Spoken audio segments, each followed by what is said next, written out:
Assalamualaikum warahmatullahi wabarakatuh. Bismillah, alhamdulillah, wassalatu wassalamu ala rasulillah, wala hawla wala quwwata illa billah, amma ba'du. Kaum muslimin dan muslimat dimanapun berada, mari bersama kita bersyukur kepada Allah karena sebentar lagi insyaallah kita akan sampai pada perayaan Hari Raya Idul Adha, di mana dalam Hari Raya Idul Adha tersebut disyariatkan oleh Allah untuk menyembelih hewan kurban. Nah, dalam kaitannya dengan penyembelihan hewan kurban ini terdapat beberapa persoalan. Di antaranya ditemukan fakta di beberapa tempat ternyata biaya operasional penyembelihan kurban itu oleh beberapa pihak diambilkan dari kas masjid. Nah, persoalan seperti ini bolehkah atau tidak? Nah, insya Allah pada kesempatan kali ini kita nanti akan sedikit mengupas bersama-sama, dan pada kesempatan kali ini insya Allah nanti saya akan menggunakan referensi kitab Sahih Muslim bi Syarhin Nawawi. Kitab ini tidak satu, semuanya ada 9 jilid, dan yang saya pegang ini merupakan jilid kelima terbitan Darul Fajri Litturaf. Insyaallah nanti kita akan bahas bersama-sama. Namun sebelum kita membahas, ada baiknya kita dengarkan terlebih dahulu beberapa pendapat ulama yang sudah masyhur. Yang pertama merupakan hasil bahsul masail yang diadakan pada beberapa waktu yang tidak terlalu lama kemarin, tepatnya pada hari Senin tanggal 20 Juli 2020 bertepatan dengan tanggal 28 Dzulqa'dah 1441 Hijriah, di mana bahsul masail itu diadakan di Pondok Pesantren Al-Falah Temboro Magetan. Kita tahu Pondok Pesantren Al-Falah Temboro Magetan merupakan pondok yang besar dan populer, dan di pondok itu sudah menjadi tradisi ketika ada persoalan-persoalan hukum menyangkut syariat Islam sudah terbiasa diselesaikan dengan bahsul masail. Dan kita tahu kalau bahsul masail itu, kalau sudah hasil bahsul masail, berarti sudah bukan pendapat perorangan, tapi sudah pasti kalau bahsul masail itu hasil pemikiran dan kerja keras tim, di mana anggota timnya adalah para ulama, para fuqaha yang memang sudah semuanya ahli fikih, semuanya menguasai ilmu-ilmu seperti tafsir, ulumul hadis, ulumul Quran, ilmu qawaid fiqhiyah, al-usul al-fiqhiyah, misalnya ilmu balaghah, ilmu bayan, ilmu mantiq, semuanya dikuasai. Dan sudah pasti satu persoalan pasti sudah ditinjau dari berbagai macam aspek. Dan bagaimana hasilnya bahsul masail tersebut? Mari kita dengarkan bersama-sama yang hasilnya disampaikan oleh pimpinan dan pondok pesantren, pimpinan dan pengasuh Pondok Pesantren Al-Falah Temboro Magetan, Al-Mukarram Ki Haji Umar Fathullah. Yuk kita simak bersama. غازلتها فتبسمت فرمى الفؤاد بحبها يبغي وصالا لا يريد سوى الفاتحة. Bismillahirrahmanirrahim. Bahsul Masail Senin 28 Dzulqa'dah 1441 Hijriah 2000 Juli 2020 Masehi. 1. Kas masjid untuk maslahah kurban. Bagaimana hukum menggunakan uang kas masjid untuk maslahah kurban, seperti untuk membeli pisau, membeli plastik untuk bungkus, daging yang mau dibagi-bagikan itu, membeli minuman dan khidmat untuk panitia kurban dan sebagainya. Jawabnya, perkara seperti ini adalah dilarang, tidak boleh. Berbuat ini tidak boleh. Nah, jalan keluarnya bagaimana?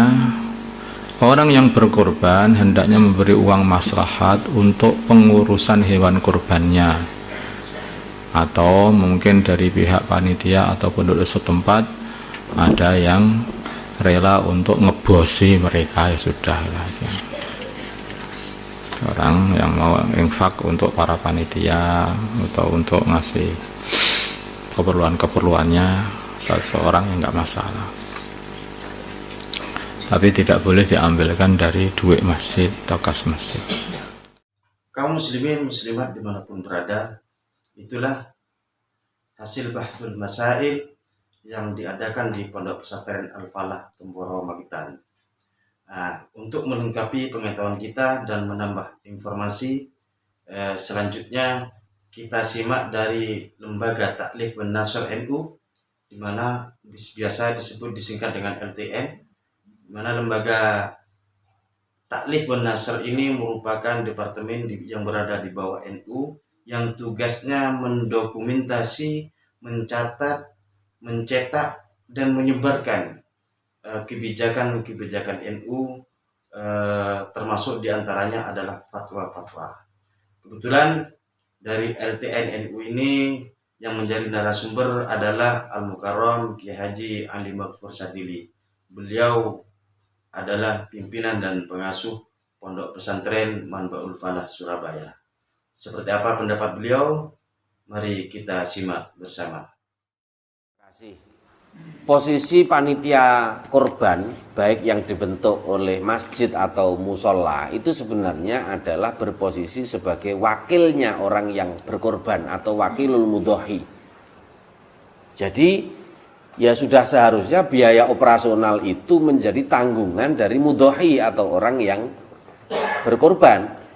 Apabila diambilkan dari dana kas masjid atau dana kas musola, ya tidak diperbolehkan, karena itu kan untuk kepentingan umum, sementara korban itu kepentingannya kepentingan orang yang berkorban atau kepentingan pribadi. Nah, kepentingan umum digunakan untuk kepentingan pribadi, ya, ini tidak diperbolehkan. Nah, itulah pendapat Al-Mukarram Kiai Haji Ali Maghfur Sadili dari LTN NU. Untuk semakin melengkapi pengetahuan kita, ini insya Allah yang terakhir, kemudian nanti kita kupas. Yang ketiga adalah pendapat dari Kiai Haji Faris Khairul Anam LCMHI. Beliau merupakan pimpinan dan pengasuh Pondok Pesantren Darul Faqih Malang. Beliau lulusan Al-Ahqaf University Yaman, jurusan syariah. Jadi masalah hukum fikih memang menjadi keahlian beliau. Dan beliau juga sering mengisi kajian-kajian di pengurus wilayah NU Jawa Timur. Jadi masalah keilmuannya sudah tidak diragukan lagi. Seperti apa pendapat beliau? Mari kita simak. Bapak Ibu sekalian, sumbangan pekorban ini berhubungan dengan fikih. Artinya apa? Jangan sampai rentan terjadi kesalahan. Kalau tidak ada alokasi biaya operasional panitia korban, sekali lagi rentan terjadi kesalahan. Kesalahan pertama, umpami operasional panitia korban diambil dari kas masjid. Mboten saged. Korban itu ibadah sendiri yang tidak ada hubungannya dengan ibadah di masjid. Ustaz, kan rame masjid, kita ambil rame antri kupon, mboten rame ibadah ten masjid.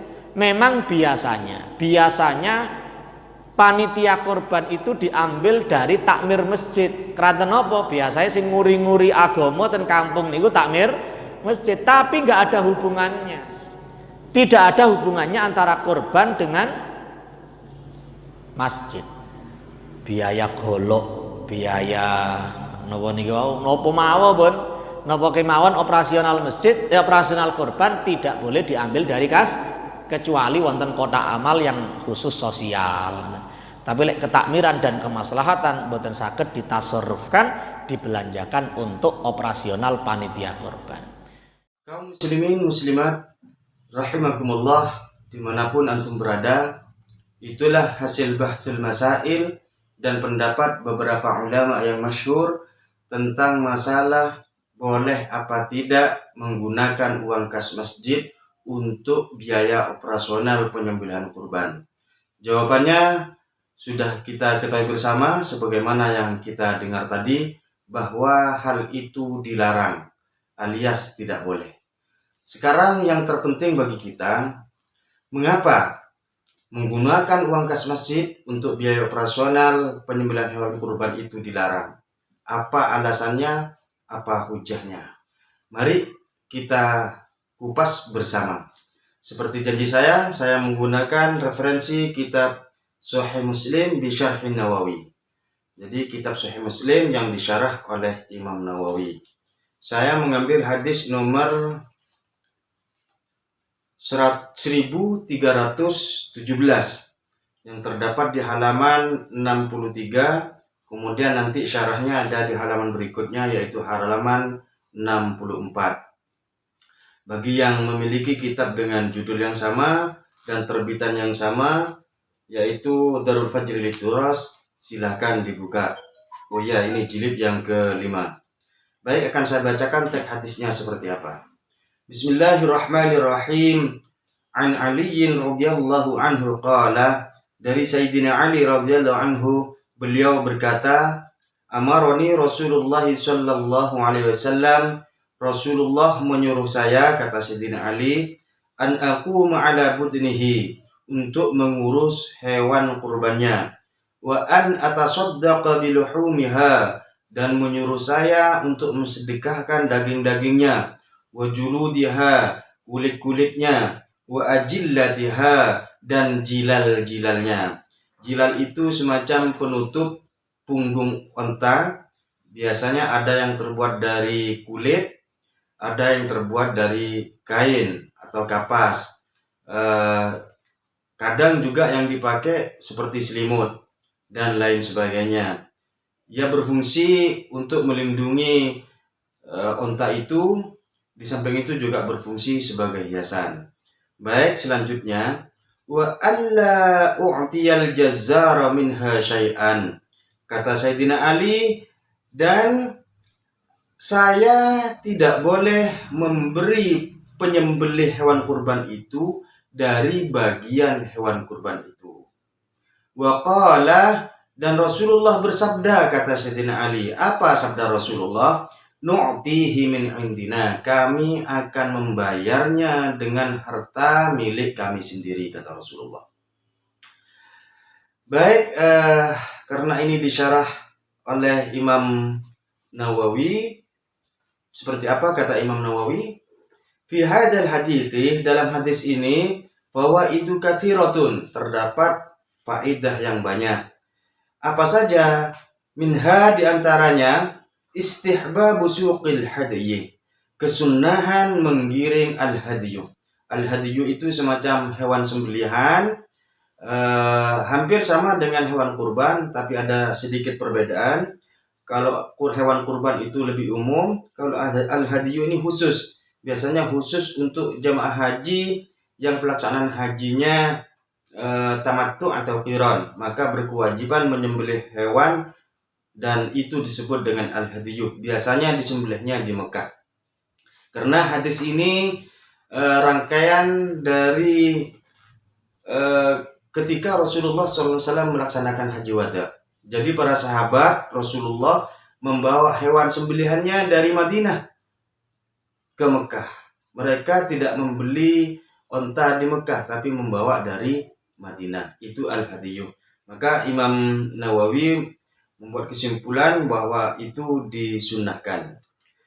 Apalagi wajawazun niyabati fi nahrihi, kebolehan mewakilkan dalam penyembelihannya. wal qiyami alaih, dan pengurusannya, wa tafriqatihi, pendistribusiannya. Jadi pengurusannya itu meliputi apa saja? Wa annahu yatasaddaqu biluhumiha, menyedekahkan daging-dagingnya. Wa juludiha, menyedekahkan kulit-kulitnya. Wa jilaliha, dan kain penutup, benda penutup punggung unta itu. Wa annaha tujallal, karena unta-unta itu memang diberi jilal, diberi penutup. Wastahabbu ayyakuna jullan hasanan. Jadi terdapat tradisi di zaman Rasulullah itu bahwa mereka menyukai menutup unta-unta mereka dengan kain, dengan kulit yang berfungsi sebagai pelindung untanya, juga berfungsi sebagai hiasan. Kalau kuda seperti pelananya. Wa alla yu'tal jazzaru minha. Faedahnya juga dilarang, tidak boleh ya, agar tidak memberi upah tukang penyembelihnya dari bagian hewan kurban itu. Li'anna 'atiyatahu 'iwadun an amalihi fayakunu fi ma'na bai'i juz'in minha. Karena dengan memberi bagian dari hewan kurban itu sebagai pengganti dari pekerjaannya, fayakunu fi ma'na bai'i juz'in minha, itu sama halnya dengan menjual bagian dari hewan kurbannya, sehingga hewan kurbannya menjadi tidak utuh. Wa fihi, dan dalam hadis tersebut terdapat faedah juga apa? Jawazul istijari 'ala nahri wa nahwihi.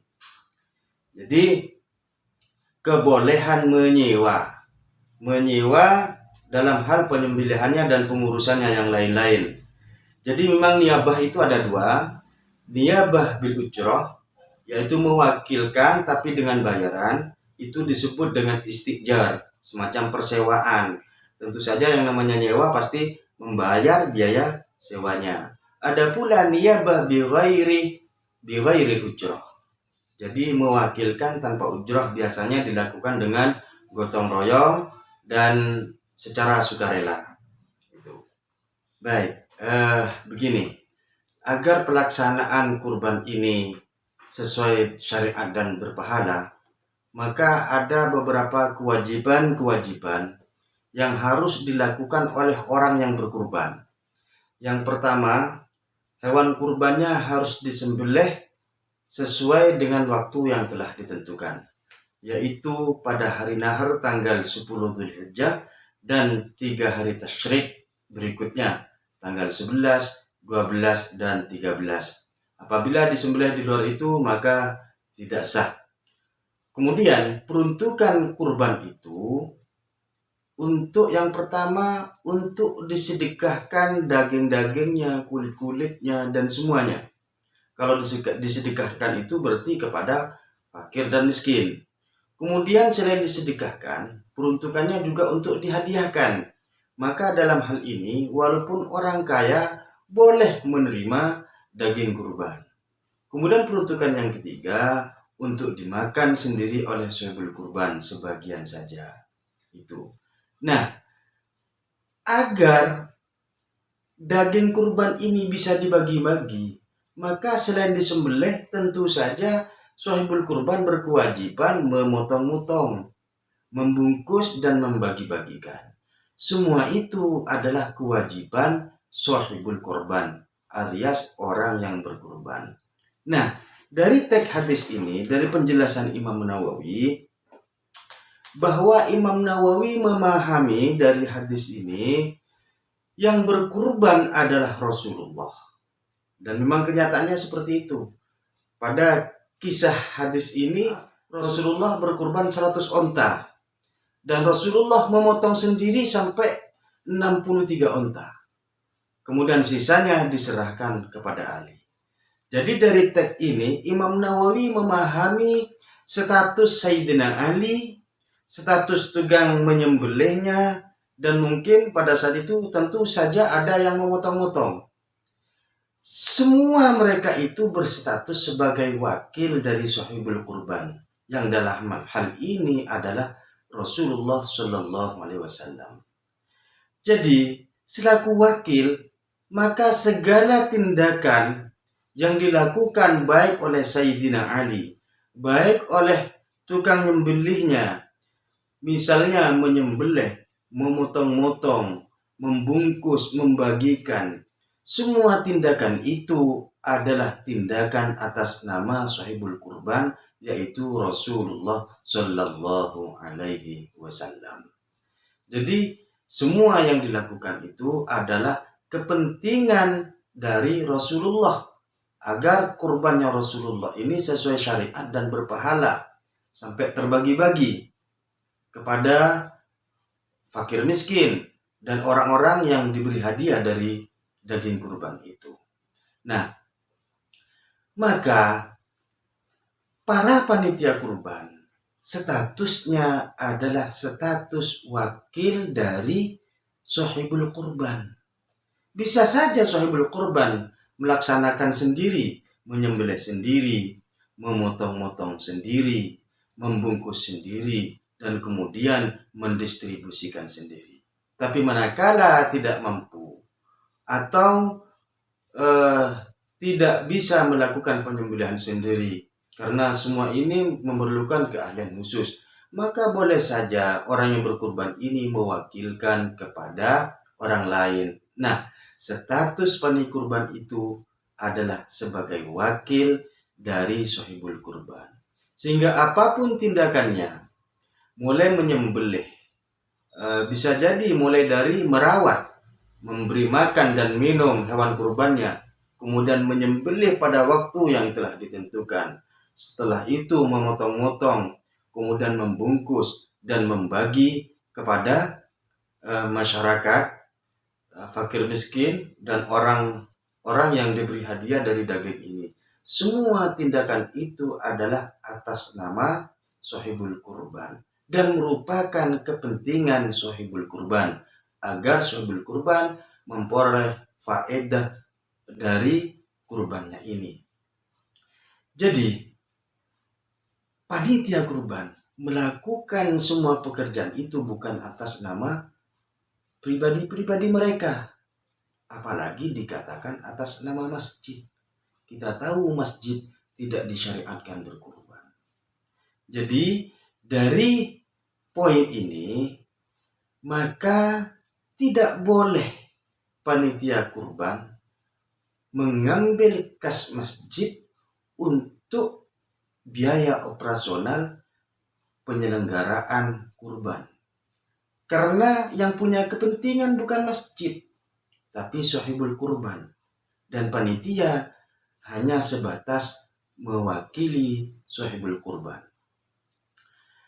Satu poin, mengapa kok kas masjid tidak boleh diambil untuk biaya operasional penyelenggaraan kurban?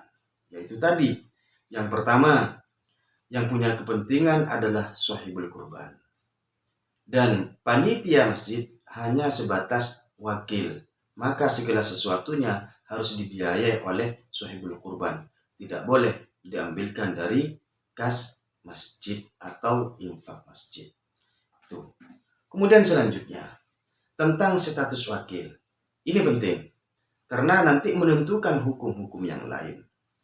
Tentang wakil mewakilkan ini, dalam fikih dibahas dalam bab khusus, namanya bab wikalah. Biasanya dikelompokkan dalam pembahasan muamalah. Dan tentang wikalah ini, tentang akad wikalah, ada syarat rukunnya. Rukunnya ada 4. Yang pertama, harus ada muwakil, yaitu orang yang mewakilkan. Kemudian yang kedua, harus ada wakil, yaitu orang yang menerima perwakilan. Kemudian yang ketiga, rukun yang ketiga adalah adanya muwakkal fi, ada objek yang diwakilkan, baik berupa barang atau berupa tugas-tugas khusus. Kemudian yang rukun keempat, adanya sirah, adanya serah terima yang jelas dari muwakil kepada wakil. Itu rukun akad wikalah. Jika salah satunya tidak ada, maka akad wikalah tidak sah. Dan masing-masing, baik muwakil, wakil, muwakkal fi, dan sirah, memiliki syarat-syarat tertentu. Contoh begini, muwakil, orang yang mewakili, itu ada syarat-syaratnya. Syarat yang pertama, harus akil, harus berakal.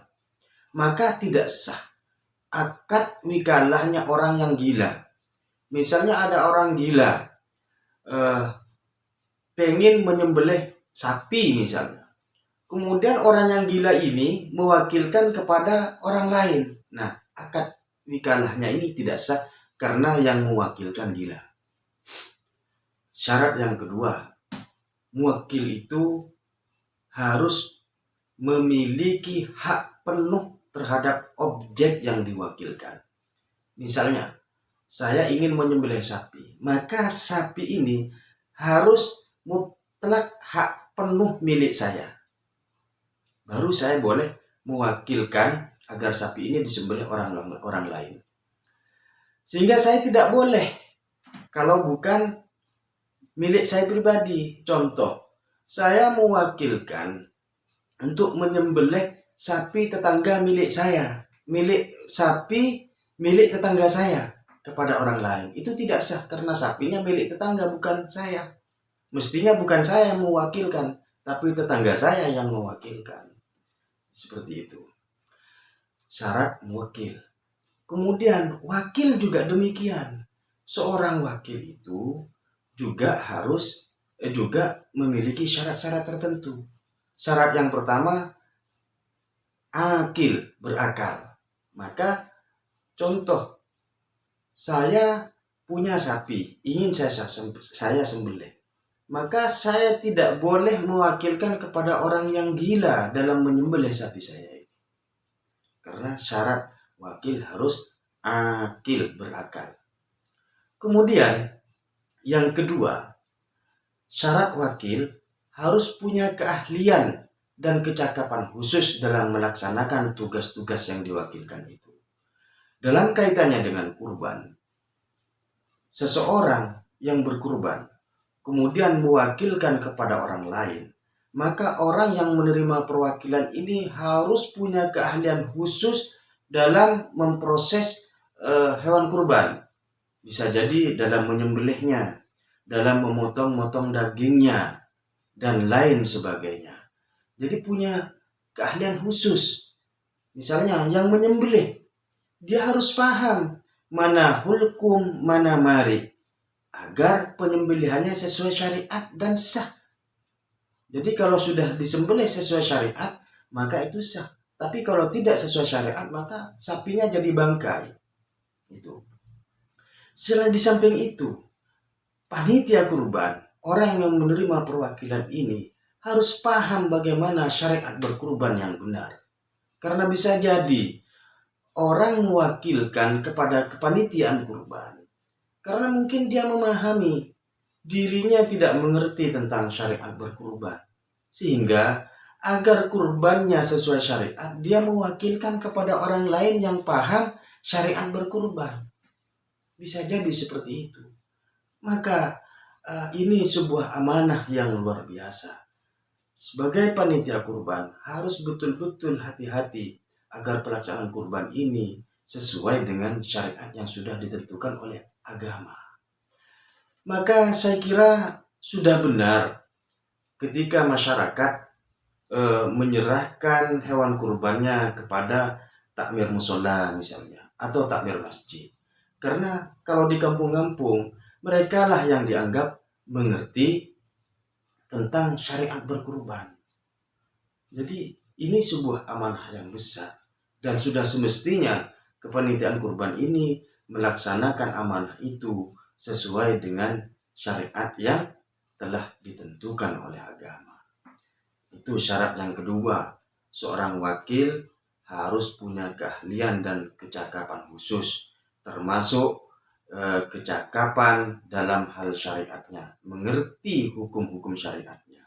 Kemudian syarat yang ketiga dari seorang wakil yaitu tidak boleh melakukan tindakan-tindakan yang melebihi kewenangan yang diberikan oleh orang yang mewakilkan. Contoh, misalnya saya punya sepeda motor. Sepeda motor ini ingin saya jual. Tentunya dibawa ke pasar sepeda motor. Kemudian saya meminta misalnya Abdurrahman, "Hai Abdurrahman, tolong bawakan sepeda motor saya ke pasar karena saya ingin menjualnya." Misalnya seperti itu. Kemudian dibawalah sepeda motor saya oleh Abdurrahman ke pasar. Sampai di tengah jalan, Abdurrahman membeli aksesoris untuk sepeda motor saya. Niatnya baik, agar sepeda motor saya kelihatan bagus dan laku mahal. Tindakan Abdurrahman ini yang membelikan aksesoris untuk sepeda motor saya, walaupun tujuannya baik, ini tidak dibenarkan oleh syariat. Karena sudah melebihi kewenangannya. Saya selaku orang yang mewakilkan hanya meminta Abdurrahman untuk membawa sepeda motor saya ke pasar, bukan untuk membelikan aksesoris. Ini tindakan seorang wakil, tidak boleh melebihi kewenangan yang diberikan oleh orang yang mewakilkan. Kira-kira sama dengan kepanitiaan kurban. Sudah saya sampaikan tadi, kira-kira orang yang mewakilkan dalam berkurban kepada panitia, kira-kira amanahnya, tolong sembelihkan sapi saya, kemudian potong-potongkan, kemudian bungkuskan, dan kemudian sebarkan ke masyarakat. Kira-kira itu wewenang yang diberikan oleh orang yang mau berkurban kepada panitia. Maka panitia tidak boleh melakukan tindakan-tindakan yang melebihi itu. Kalaupun ada hal-hal yang dibutuhkan, harus pamit dulu, memberitahu dulu kepada orang yang mewakilkan, kepada sahibul kurban. Misalnya, karena tahapan-tahapan proses penyelenggaraan kurban itu harus menyembelih, harus motong-motong.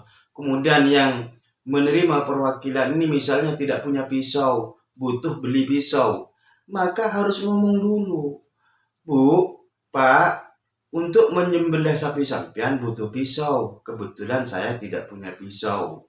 Saya mau beli, tapi saya tidak punya uang." Maka berilah oleh orang yang mewakilkan, yaitu sahibul kurban. Kira-kira seperti itu. Jadi, kalau yang tadi tentang status panitia kurban itu sebagai wakil, maka ada ketentuan-ketentuan agama yang harus diikuti dalam statusnya sebagai wakil, seperti syarat-syarat yang barusan saya sampaikan. Jadi itu. Kemudian misalnya orang yang kepanitiaan yang mengambil kas masjid untuk biaya operasional berdalih, "Wah, ini kan gawe besar, maka butuh biaya besar untuk penyelenggaraan kurban," misalnya berdalih seperti itu. Hewan kurbannya ada berapa sih? Kita tahu dalam hadis ini yang diceritakan adalah cerita ketika Rasulullah haji wada, dan Rasulullah pada saat itu berkorban 100 onta. Bayangkan butuh berapa orang yang melaksanakan pemotongan, pencacahan, pendistribusian. 100 onta yang dikurbankan oleh Rasulullah. Kira-kira di tempat kita sampai 100 sapi misalnya, itu dipertanyakan. Rasulullah berkorban 100 onta, butuh orang banyak, tapi Rasulullah tetap membayar biaya operasionalnya dari nahnu nu'tihi min indina, kami bayar dari harta milik kami sendiri. Misalnya berdalih seperti itu. Kemudian secara logika, hadis ini melarang untuk mengupah orang dari bagian hewan yang dikurbankan. Misalnya tukang jagal, saya nggak usah dibayar, tapi saya cukup dibayar dengan kepalanya. Ini dilarang karena menyebabkan kurbannya tidak utuh.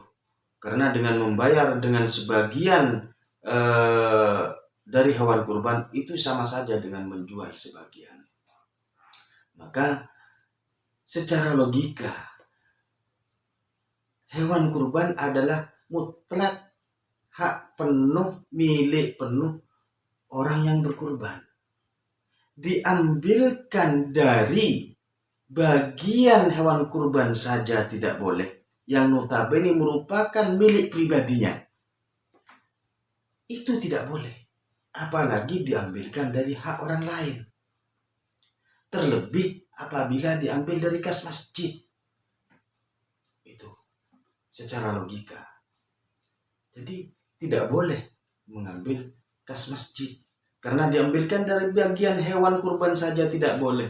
Yang notabene merupakan milik penuh dari orang yang berkurban. Itu tidak boleh. Apalagi diambilkan dari hak orang lain. Terlebih lagi hak masjid. Hak masjid itu milik umat, milik umum. Ya kalau diambilkan dari hewan kurbannya Ustaz, kan kurbannya menjadi tidak utuh. Tapi kalau diambilkan dari masjid kan hewannya tetap utuh. Ya perlu kita pahami.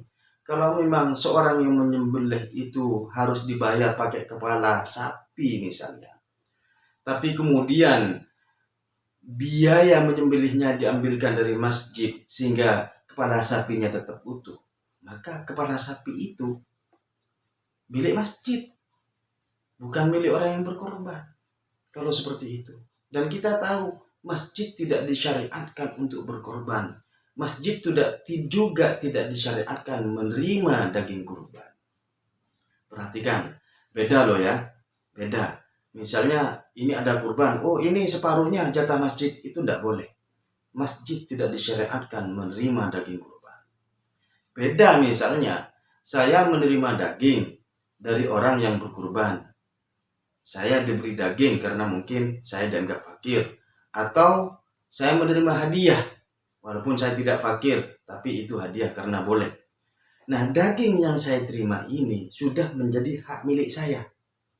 Kemudian saya jual ke pasar laku 100.000. Dan uang 100.000 hasil penjualan daging ini saya serahkan ke masjid. Maka ini namanya infak untuk masjid dari saya. Bukan daging kurban dari sahibul kurban. Beda. Ya. Maka akad itu penting. Akad itu penting. Jadi dalam fikih akad itu penting. Misalnya contoh begini, itu kan hanya permainan bahasa Ustaz. Akad penting dalam Islam. Contoh ini. Misalnya saya ingin sebagai laki-laki ingin menghibah seorang perempuan. Maka saya datang kepada walinya misalnya. Pak, saya ingin menghibah putri sampean. Kemudian walinya setuju. Dan persetujuan wali itu artinya kan ridho. Ridho anaknya menjadi milik saya. Apakah dengan keridhaan itu saya boleh berhubungan suami istri dengan putrinya? Belum boleh. Karena akad nikah itu ada aturan-aturan khusus. Dan perlu diingat, sesuatu itu, suatu perkara bisa haram karena akadnya, bisa halal karena akadnya. Misalnya, seorang laki-laki dan perempuan berhubungan suami istri. Yang satu halal karena melalui proses akad yang benar. Yang satu haram karena tidak melalui akad yang benar. Padahal yang dilakukan sama dan yang dirasakan sama. Maka oleh karena itu, akad adalah penting. Kemudian, misalnya berdalih, Rasulullah dulu kan menyembelihnya di rumah Ustaz. Tidak menyembelih di masjid. Perlu diketahui bahwa Rasulullah SAW itu berkorban tidak sekali. Rasulullah berkorban berkurban berkali-kali. Pada saat Hajjatul Wada, memang kurban Rasulullah disembelih di Mekah. Tapi selain itu Rasulullah menyembelih di rumahnya. Dan kita tahu bahwa rumah Rasulullah adalah berdampingan dengan masjid. Karena kata Rasulullah, antara rumah saya dan mimbar saya itu raudhah. Maka tentu saja kalau Rasulullah menyembelih di halaman rumahnya, ya halaman masjid itu. Karena memang rumah Rasulullah ya di Masjid Madinah yang ada sekarang itu. Jadi kalau memang alasan karena tidak disembelih di masjid. Misalnya alasan lagi, kan Rasulullah bukan ketua takmir, Ustaz. Memang Rasulullah bukan ketua takmir. Justru kapasitas Rasulullah jauh melampaui ketua takmir. Kapasitas Rasulullah pada saat itu sebagai pemimpin agama, sebagai pemimpin pemerintahan, sebagai kepala negara, sebagai imamnya umat Islam sedunia. Itu. Misalnya Sayyidina Ali sebagai wakil dari Rasulullah dalam hal berkurban ini. Sayyidina Ali kan bukan anggota takmir. Sayyidina Ali bukan hanya sekedar anggota takmir. Mulai masjid dibangun, Sayyidina Ali sebagai tukang membangun masjid. Karena masjid di Madinah dibangun bersama-sama para sahabat dan Rasulullah. Jadi kalau hanya alasan karena di masjid, karena bukan takmir, itu tidak menjadi alasan kemudian harus mengambil biaya operasional penyembelihan hewan kurban dari kas masjid. Selanjutnya, mungkin pada saat itu, misalnya berdalih seperti ini, mungkin pada saat itu Masjid Nabawi belum punya kas, Ustaz. Perhatikan, kita tahu adanya Baitul Mal itu sejak zaman Rasulullah. Memang Baitul Mal teradministrasi lebih baik pada masanya Umar. Tapi Baitul Mal itu sudah ada sejak zaman Rasulullah. Dan pemimpinnya adalah Rasulullah. Bisa saja Rasulullah memerintahkan Ali agar dibayarkan dari Baitul Mal. Tapi itu tidak dilakukan oleh Rasulullah SAW. Sekali lagi, nu'tihi min andina. Kami akan bayar operasionalnya dari harta milik kami sendiri. Itu. Kemudian misalnya berdalih darurat. Darurat, Ustaz, sudah tidak punya lagi. Ya, sudah tidak punya lagi. Dan kemudian biaya operasionalnya banyak. Masa sudah beli sapi masih pakai biaya operasional, kan jadi membengkak biayanya. Kita berkorban berapa sapi? Ingat, Rasulullah berkorban 100 onta. Dan kita tahu harga onta. Dalam kitab ini disebutkan al-butnuh itu li'azmiha, karena besarnya, sehingga onta yang dikurbankan oleh Rasulullah bukan onta yang jelek. Sementara harga unta yang jelek untuk dengan harga sekarang mungkin 35 juta per ekor.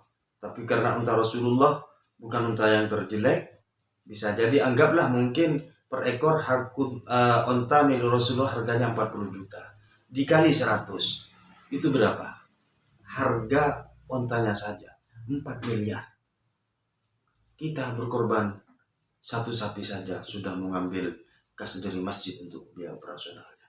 Enggak nyambung dengan apa yang disyariatkan oleh Rasulullah SAW. Kemudian kalau darurat, saya mau bayar, Ustaz, tapi saya sudah tidak punya lagi uang untuk biaya operasional kurban. Perhatikan, saya belum pernah menemukan penerapan darurat dalam perkara sunnah. Belum ada. Jadi misalnya seorang perempuan berpuasa di hari Senin. Ini perkara apa? Ini perkara sunnah. Jadi puasa Senin Kamis adalah sunnah. Seorang perempuan yang berpuasa di hari Senin, puasa sunnah di hari Senin. Kemudian di siang hari suaminya menginginkan kumpul bersama. Kemudian si istri menolak. Tidak bisa, karena saya sedang berpuasa sunnah. Maka dalam hal ini adalah puasanya yang harus ditinggalkan. Karena puasanya sunnah, melayani suami wajib. Al-wajibu la yutraku li sunnatin. Perkara wajib tidak bisa ditinggalkan gara-gara perkara sunnah. Jadi seperti itu logikanya penerapan hukum darurat itu. Berkurban adalah sunnah muakkadah. Sementara mengambil kas masjid untuk kepentingan pribadi itu haram. Jika ini terjadi, maka lebih baik, lebih baik tidak berkurban ketimbang harus melakukan sesuatu yang diharamkan oleh agama. Kalau kita tidak berkurban, maka kita tidak punya resiko apa-apa. Hanya saja kita paling tidak mendapat fadilah berkurban. Tapi kalau kita sudah membeli sapi untuk dikurbankan, kemudian biaya operasionalnya diambilkan dari kas masjid, berapa kerugian kita? Pertama, kita rugi materi, sudah kadung beli sapi kurban. Tapi kemudian kurbannya tidak diterima gara-gara mengambil kas masjid. Uang keluar, amal kurbannya tidak diterima, mengambil kas masjidnya berdosa. Maka benar kalau dikatakan al-wajibu la yutraku li sunnatin, sesuatu perkara yang wajib tidak bisa ditinggalkan karena perkara sunnah. Sekali lagi, hukum darurat tidak berlaku untuk perkara yang sunnah. Kemudian sekarang kita coba bahas dari al-qawaid al-fiqhiyah. Qawaid fiqhiyah ini adalah kaidah-kaidah yang dipakai oleh ulama, real, aturan, pakem yang dibuat untuk menggali hukum sebuah permasalahan. Nah, bunyi kaidah fikihnya seperti ini. La ibrata bidalalati fi muqabalati tasrihi ma lam takun dalalatan syar'iyyatan. Dalalah itu tidak diperhitungkan manakala berhadapan dengan tasrih, manakala berlawanan dengan tasrih. Dalalah itu apa? Tasrih itu apa? Dalalah adalah pemahaman secara tidak langsung yang diperoleh melalui tanda-tanda haliyah. Tanda-tanda haliyah itu adalah situasi dan kondisi, pemahaman secara tidak langsung, di mana pemahaman itu diperoleh dari situasi dan kondisi, serta al-urf, kebiasaan di lapangan, itu disebut dalalah. Sementara tasrih adalah ungkapan tegas dan lugas. Nah, manakala dalalah ini berlawanan dengan tasrih, maka dalalah ini tidak bisa dipakai, tidak bisa dijadikan hujah. Contohnya begini, gampangnya. Seorang ayah memerintahkan anaknya untuk membeli bolpen. Misalnya ngomong begini, "Nak, tolong belikan ayah bolpen." Kemudian si anak berangkat ke toko. Begitu sampai di toko, anak bingung. Ini mau beli warna apa bolpennya? Kemudian anaknya coba memahami dari kebiasaan ayahnya. Ya, anak memahami, ayah biasanya sukanya warna hitam. Dan biasanya ayah membeli warna hitam. Nah, pemahaman anak ini bahwa ayahnya suka warna hitam dan kebiasaan ayahnya menggunakan bolpen hitam, ini disebut dengan dalalah. Kalau anak ini membeli bolpen warna hitam dan diserahkan ke ayahnya, padahal ayahnya menginginkan warna lain, maka si ayah tidak boleh menyalahkan anak. Karena dalam kalimat perintahnya ayah tadi tidak ada tasrih. Ayah hanya memerintahkan, "Nak, belikan saya bolpen." maka anak ini boleh membelikan bolpen warna apa saja. Berbeda sekarang. Nah, belikan ayah bolpen warna merah. Kemudian si anak berangkat ke toko. Nyampe di toko, si anak ini berdasarkan pemahamannya bahwa ayahnya suka warna hitam dan biasanya membeli warna hitam. Kemudian anak ini melakukan tindakan melawan tasrih tadi, melawan perintah ayahnya yang meminta dia membeli bolpen merah. Si anak membeli bolpen warna hitam.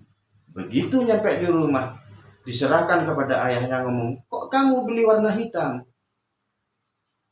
Saya tadi ngomong beli bolpen warna merah. Nah, kalimat bolpen warna merah ini adalah tasrih. Kemudian pemahaman anak bahwa ayahnya berdasarkan pengalaman suka warna hitam dan kebiasaan ayahnya menggunakan warna hitam, ini dalalah.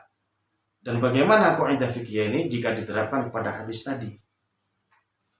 Kepada hadis tentang kurban ini. Di akhir ayat, di akhir hadis, wa qala nu'tihi min indina. Kemudian Rasulullah bersabda, akan kami bayar dari uang kami sendiri. Ini sebagai tasrih. Ya. Kemudian ada dalalah. Karena misalnya penyembelihan kurbannya dilakukan di masjid. Ya. Yang menjadi panitia adalah takmir masjid. Seolah-olah ini kegiatan masjid. Nah, pemahaman seolah-olah karena situasi di lapangan yang dilihat, pemotongan hewannya di masjid, yang memotong, yang mengerjakan adalah, yang menjadi penitia adalah takmir masjid. Ini dalalah. Kemudian takmir masjid beranggapan ini adalah kepentingan masjid karena dikerjakan di masjid dan sebagai panitianya adalah takmir masjid. Ini adalah dalalah. Pemahaman yang seperti itu disebut dalalah, dan ini tidak bisa dipakai manakala berhadapan dengan tasrih tadi. Tasrihnya mana? Nahnu nu'tihi min indina, kata Rasulullah. Saya akan membayar dengan harta kami sendiri. Itu tasrihnya.